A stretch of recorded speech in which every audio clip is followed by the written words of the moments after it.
വിട്ടുകളയുക അല്ലെങ്കിൽ മനഃപൂർവ്വം വലിച്ചെറിയുക. എത്ര കൂട്ടിയാലും കുറച്ചാലും ഗുണിച്ചാലും ഹരിച്ചാലും ന്യായം നമ്മുടെ ഭാഗത്തു നിന്നാണെന്ന് ഉറപ്പുണ്ടാകുകയും അതുവഴി ഉണ്ടായ മുറിവുകൾ അത് മനഃപൂർവ്വം വലിച്ചെറിയുന്നതിനെക്കുറിച്ച്, ഉപേക്ഷിക്കുന്നതിനെക്കുറിച്ച് നമുക്കൊന്ന് ചിന്തിച്ചാലോ? അതൊരു വലിയ ചലഞ്ചാണ്. Welcome back to Ajees creation.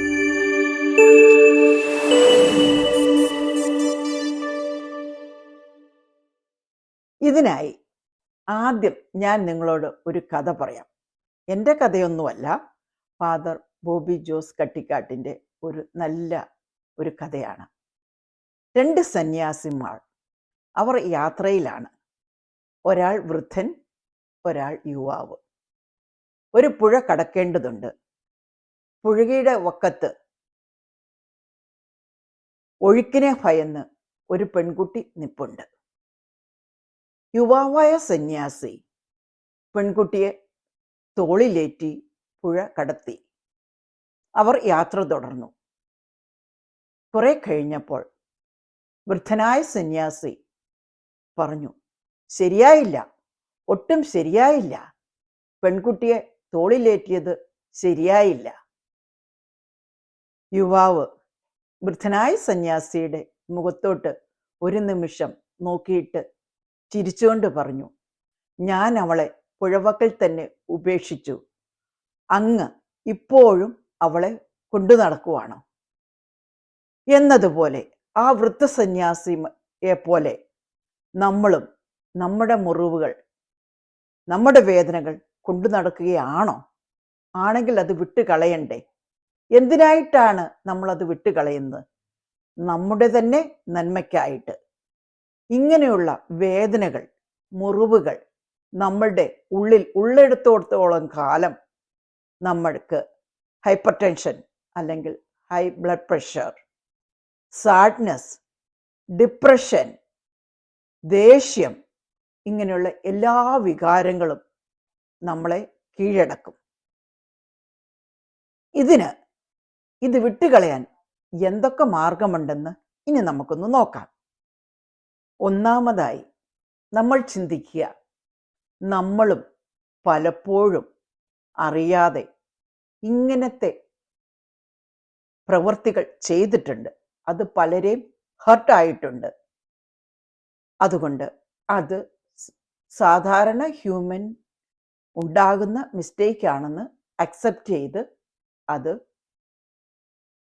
Move on ചെയ്യാൻ ശ്രമിക്കുക. 2, നമ്മളെ വേദനിപ്പിച്ചവർ അറിയുന്നില്ല അവർ നമ്മളെ വേദനിപ്പിച്ചെന്ന്. അവർ അത് പലപ്പോഴും അവരുടെ അവകാശമായിട്ടോ അവരുടെ മിടുക്ക് കാണിക്കാനോ ചെയ്തതാണ്. അത് നമ്മളെ വേദനിപ്പിച്ചു എന്ന് അവർക്ക് മനസ്സിലാക്കാൻ സാധിച്ചില്ല. മൂന്നാമതൊരു കൂട്ടര്, അവര് മിടുക്കരാകാൻ, മറ്റുള്ളവരുടെ മുമ്പിൽ മിടുക്കരാകാനായിട്ട് നമ്മളെ ഒന്ന് താത്തിക്കെട്ടിയാൽ അവർക്ക് കൂടുതൽ അറിവ് അല്ലെങ്കിൽ കുറെ കഴിവ് അല്ലെങ്കിൽ അവർക്ക് കൂടുതൽ പോപ്പുലാരിറ്റി സമൂഹത്തിൽ അല്ലെ കുടുംബത്തിൽ ഉണ്ടാകുമെന്നുള്ള പ്രതീക്ഷയിൽ ചെയ്തതാവാം.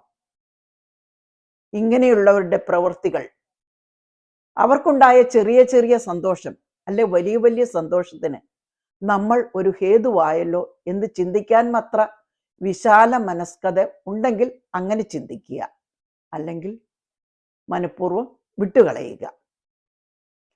അവസാനമായി ചിന്തിക്കുക, പ്രതികാരം എനിക്കുള്ളതല്ല, അത് ദൈവത്തിനുള്ളതാണ്.